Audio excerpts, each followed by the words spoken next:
What's up, YouTubers? It's Keith here again. Going to continue on the series of what I started in the last video, and that is my experience growing up in the Jehovah's Witness religion.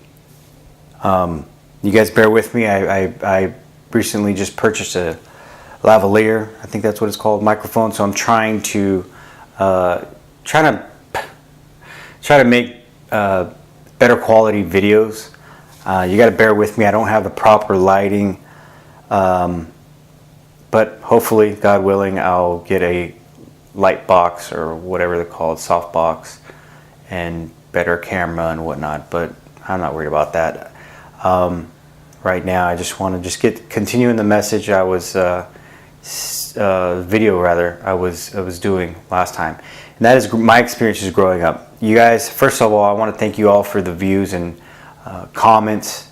You guys, I know it's kind of an off topic than the videos I usually do, but this is you guys getting to know me better, but more importantly, knowing about how this religion works. So that's why I'm making this video, and this video is directed more to people who are Jehovah's Witnesses, that are at a point where they're questioning their faith and practices and organization that they're tied to, but also for those who left the Jehovah's Witness organization and are trying to have this new life outside of the Watchtower Bible Tract Society. So, like I said, these views and opinions are mine, and these experiences are things that I experienced growing up in the Jehovah's Witness organization, and things that I was exposed to, things that happened to me. And so that's the purpose of these videos. So continuing on where I left off, well, I know it was pretty heavy for you guys to find out that I was a victim of child molestation, child abuse, at a very young age, 14, and it was very hard to go through. So I was studying to become a Jehovah's Witness. The individual who I was studying with was a ministerial servant of the congregation. Now, I grew up in Southern California.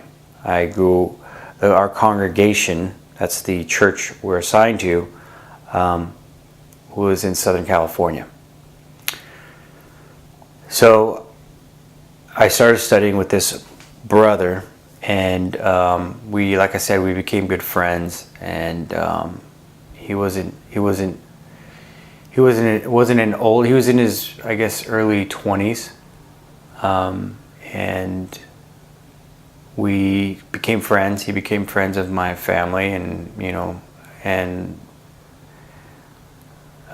we started studying. I started going over the questions and study guide to become a baptized Jehovah's Witness. And during that process, I was molested by this individual, and I didn't tell anyone right away. I kept that to myself because I didn't know how to deal with it. And it was, it's tragic.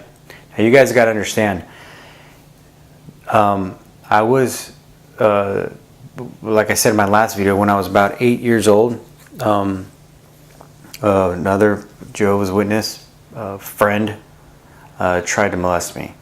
That didn't happen because I stopped it and ran off and told my mom and his mom and whatnot. But it tried to happen to me. And nothing came out of it. Like I said, I didn't receive any therapy. My mom didn't even talk about it. And it was kind of brushed under the table. And two things happened when that happened. One, it made me feel like I was being a tattletale, and it ruined my, it damaged me mentally, because here I was thinking I was doing the right thing and going to my mother and people of the congregation to try and seek help, and nothing came from it, and that that kind of, unknowingly at the time, it set the tone in my mind of how friendships work. So I felt insecure, like I couldn't tell my mom anything because nothing would happen. And this was a friend of mine. So at a very young age, 8 years old, matter of fact, it set a very tone to my thinking. Now, progressing forward, when I was 14, after that incident happened with me, we met a couple, a married couple, young couple, Latin couple in our congregation, and we befriended them, my brother and my sister, my younger sister and myself, and this individual. And we all hung out, because that's what Jehovah's Witnesses do. You have kind of like this network of friends. Now, before I get sidetracked, let me just say this. In the organization, Jehovah's Witness organization, you have segregation. Okay? You have within the youth, you have your cluster of the cool kids, right? These are the cool kids. Everyone wants to hang out with them. Whether they're in sports or music or whatever the case may be. And then you have the less fortunate, let's say, group of children that don't have the nicer things. They come from maybe a broken family or things like this. And so no matter what Jehovah's Witnesses say, there's segregation even within the organization, the congregation of the structure. You have your snoods and snobs, and you have your people who are, different. Yeah, it's segregated. Let's just put it that way. So the group of people who I hang out with was the youth of the congregation, and there was a big group of us. Everyone pretty much got disfellowshipped. All the youth. And some came back, some didn't. But so the group I hung out with, which was, we had a lot of youth in our congregation at the time, and I was not the youngest, but I wasn't the oldest by far. But we all hung out with each other, and when we all started doing things, that we shouldn't do, like drinking. And before, earlier, when I said smoking, I meant like smoking pot, like weed. And cigarettes, of course, but even my dad was a smoker his whole life, and me and my brother used to go in the ashtray and take his cigarette butts and smoke them. And we were kids, man, young, probably 12. I want to say 12. Anyways, so after that incident happened to me, me and my brother and sister befriended that married couple. Now, while this all was going on, my mother and father separated. My mother moved to Temecula, California, and we stayed where we were. My mom told me, my older sister had already left the house by this time, guys. So it was just me and my brother and my younger sister. So my mother told us, basically, I'd like you guys to come with us, but you guys are at the age where you can decide. Come with me, rather, but you guys are at the age where you can decide. I'm just going to speak for myself. I told her I was going to stay with my dad because he was worldly. He wasn't a Jehovah's Witness, and he just didn't care. He didn't give a crap. He was that type of guy. He just didn't care, and it would have been easy for us to sin and do what we want to do, being under his supervision. So we were like, yeah, we want to stay with Dad. We're not going to move to Temecula with you. So she left. We were all 15 years old, different ages, but we were teenagers nonetheless. And so she left to Temecula, and we were like, sweet. People in the congregation would come to pick us up to go to the meetings and still attend. But a lot of that was her request. but we went.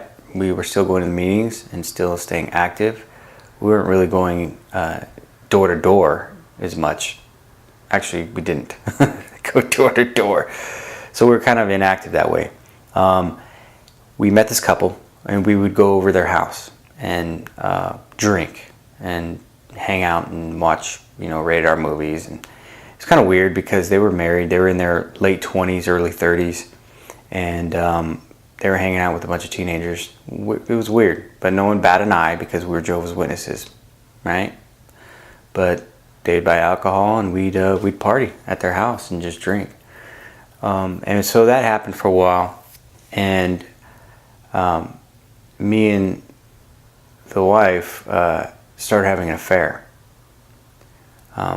Both were baptized Jehovah's Witnesses, and the husband was actually a ministerial servant as well. So her and I started having an affair, and one of those nights where we were drinking and hanging out, it was myself, my sister. No, it was myself, my brother, the married couple, and this individual that molested me. And we were drinking, and I just told him what happened, and he was there. And I told her what he'd done to me with him right there. And of course, she went crazy, kicked him out of the apartment. And it was kind of a hard thing. It was, if you can imagine confining that. Things happen, I think, who knows, who really knows why these things happen, but I know that at that time it came out, and I was 15 years old, 16 years old. I was 16 years old, and at that time, and she kicked him out, and I woke up the next day, and I drove to where my sister was. She was staying the night at her girlfriend's house, and I told her what had happened to me. I told my brother, and my mother found out, and she was living in Temecula at the time, and she had called me, and basically she came back to be with my dad. And I felt at the time that I felt guilty because what had happened to me made my mom now come back to be with my dad, which she wasn't happy. And so it was a hard time for me, for a young man, because here I am dealing with what happened to me, and then my mom coming back because of what happened to me, and to be with my dad. And it was kind of like, but you guys are separated. You don't want to be together anymore. He's toxic to your belief, and he's against your belief, and so you're leaving, right? We were already old enough to make our own decision who we wanted to live with, but she came back because of what happened to me. Needless to say, she came back. She moved back, and we went to the authorities and filed a police report. This individual was arrested and tried and was sent to prison. And he was in prison for a few years, for a couple years. He went to prison. And after that happened, the elders of the congregation brought me to discuss what happened. And now imagine yourself, a 16-year-old boy at this time, and telling 3 adult males what happened with my mother sitting next to me. Extremely uncomfortable, and it was very, very inappropriate, to say the least. These elders were asking questions that they shouldn't be asking, and because of the sensitive topic, and also because my mother was present. And that right there was abuse. That right there was harder. That was just hard to experience that, because here I am. It was hard enough saying what happened to me, but in front of my mother, it was extremely hard. And the questions they were asking was irrelevant. There was no need to know details, to know what they were asking was inappropriate, and it made me feel extremely uncomfortable. It was horrible. It was horrible. And the reason why they were meeting with me is to find out for him, this individual, because he was baptized.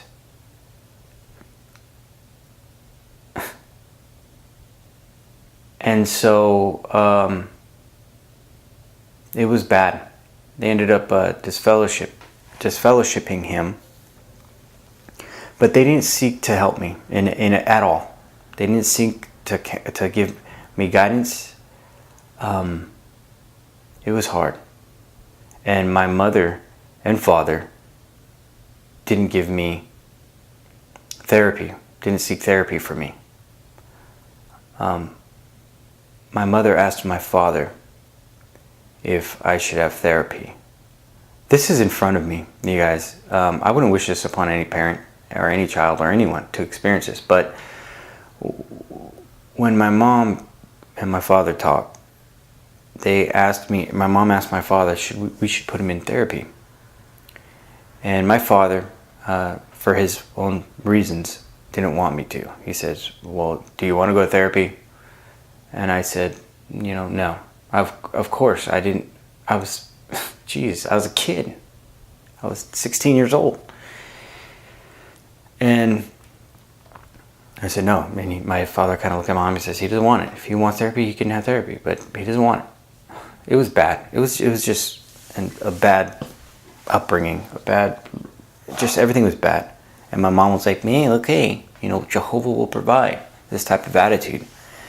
And the elders never seeked to help me. They didn't reach out to me. They didn't call me and see how I was, or, hey, do you need therapy? Let's help. Let's allow Jehovah to work this situation. Let's see what the scriptures say about this. None of that crap. It was kind of like they interrogated me, got their little report, and then, like a mist. It was like swept under the rug. They made an announcement one Tuesday night meeting that he was disfellowshipped. And of course, everybody's questioning, hey, why? What's going on? And then Keith, you guys were close. You guys were friends. Like what? So it was awful, to say the least. And eventually the truth came out, because Jehovah's Witnesses are like normal people, and they love to gossip about each other and slander each other. And so I had to go. I felt extremely uncomfortable, and no one helped me. No one was there for me. No one was there. No one. Like, when I say no one, I mean no one. And the only one that was there for me was this individual, this woman who I was having an affair with. And so my battery's gonna die probably. And so that was hard. That was extremely hard to go through. And I kept having an affair with this woman, and my landlords died, the people who own the property, to where, hold on you guys, I'm gonna plug in the charger so I can charge this thing while I record. Just bear with me. Alright guys, I'm back. Sorry, I plugged in the charger for the camera so I can keep recording, and I hope it's recording. Anyways, I'm gonna make this part 2 kind of quick, because I've been talking already for about 20 minutes. So this woman bought me a car, my first car. I was 16 years old. And I started working at a job, 16 years old, working at a job. And working at a hardware store. And me and her continued to have this affair. And we would, when I say have an affair, I mean like a legit, getting a hotel room, skipping school, just like a straight up affair. And I was a kid. It's horrible, but at the time my landlord had passed away. Decorated Marine from World War II. I mean, him and his wife were childhood sweethearts, like the love story, right? Well, they were extremely old when I was growing up, and she died, and then immediately after, I mean like months, within months of after her dying, he died. And so we were renting the property out. We didn't own it.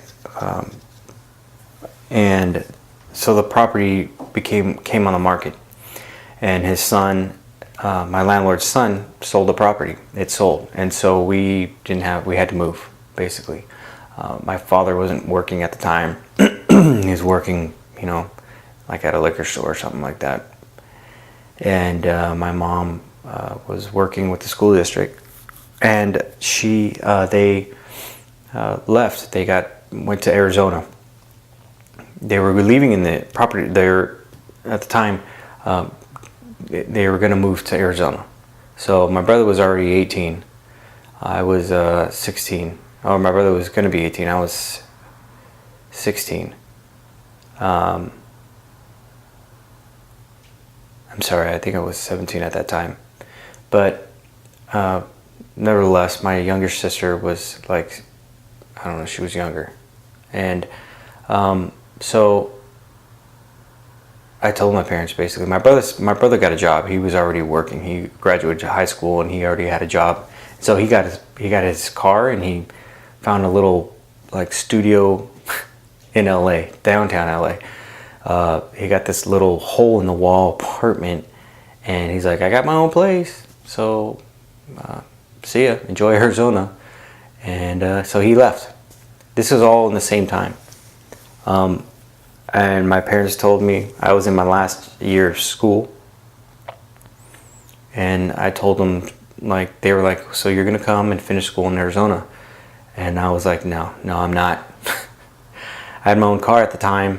I was working, and I was going to school, driving myself to school, and I'm like, no, I'm not. And my father said, yes, you are. And I said, no. I said, you guys by law can make me go, and we can go over there, and you can take this car away from me or not, but I will get a way back to come back to California. So you can force me to go, and the first chance I get, I am going to run away and come back to California. Or I can stay with my uncle here and finish school here. And they talked about it, and they knew I was like telling the truth, like I wasn't going to go to Arizona. And so they said, okay. So of course, the condition was that I'd stay with my uncle. My uncle was single. He's an elder of a congregation. He's a Jehovah's Witness. So of course my mom was like, okay. So they left for Arizona, my father, my sister, and my mom. And I went to live with my uncle in Long Beach, California, Southern California. And I lived with him for a little bit, and then I was still having an affair with this woman. And she she said, I'm leaving my husband, and I want you to come with me. And so I said, okay. And we went and packed up all our stuff one day, packed up my stuff, and we left. And I left my uncle's house. This is probably about 3 months, 4 months after I left. My parents left. That I was staying with my uncle for about 4 months, and then I left about 3 months. And I left. And I ran off with this woman. She living in a hotel for weeks, and then we went to go live with her sister. But I stopped going to the meetings. Of course, I stopped going. So that was really how I exited of the Jehovah's Witness organization with this woman. of course, that didn't end up working out. It was very sad. I felt very bad for her husband. Believe it or not, you guys, I know you guys may judge me because of what I'm telling you, but I was a kid and I went through a lot, and I didn't, a lot of confusion. And I ran off with this woman, and I was with her for a while. Not a while, but I mean a good year. And she was crazy. she was crazy. She was a very attractive woman. But I was 17, and she was 30. I think she was 34. She was very attractive, but you know, she was extremely possessive and insecure, and it was bad. It was really bad, because that was my first like relationship, and we were like playing house already, living together, and I was working. I grew up just extremely fast, so that didn't end up working out. So I left her and went to live with my parents. My grandparents, and I grew up from there. So that's how my experience with the organization was. Mind you, a couple years later, this individual got out of prison and went back to the organization, and he got reinstated and became just back into the mix, able to, you know, able to be around children and study with them and be close. And even when we filed with the police officers had more class and tact than these elders, these Jehovah's Witness elders. They even asked me if I'd feel more comfortable if my mom wasn't there to talk about this. Those elders didn't ask that. They asked if I'd be more comfortable talking to a woman.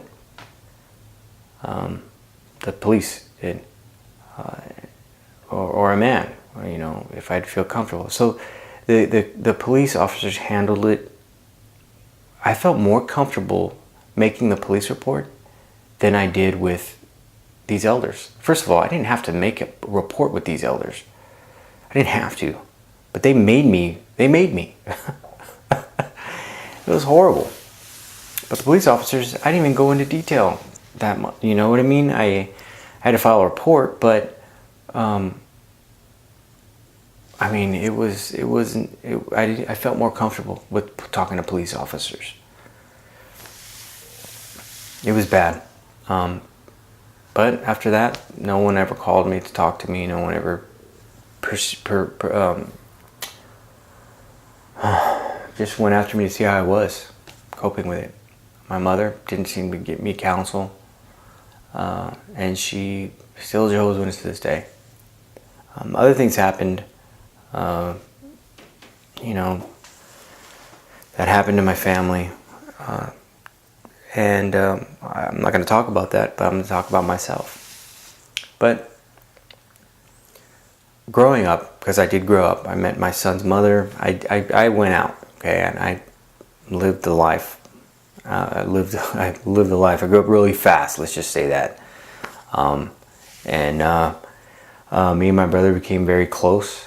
Our relationship grew. We fought a lot growing up. I was a younger brother. He was the older brother. We fought, and when I say fought, I mean like fought, like not like every brothers fight, but we constantly fought. And when we grew up, we had a reconciliation, or whatever you call it, and our relationship's been nothing but better. And when we left that organization, we grew closer. But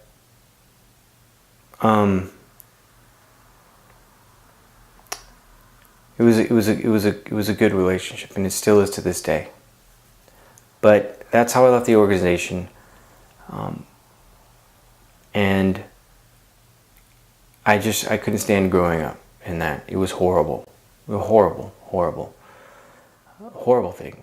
People we knew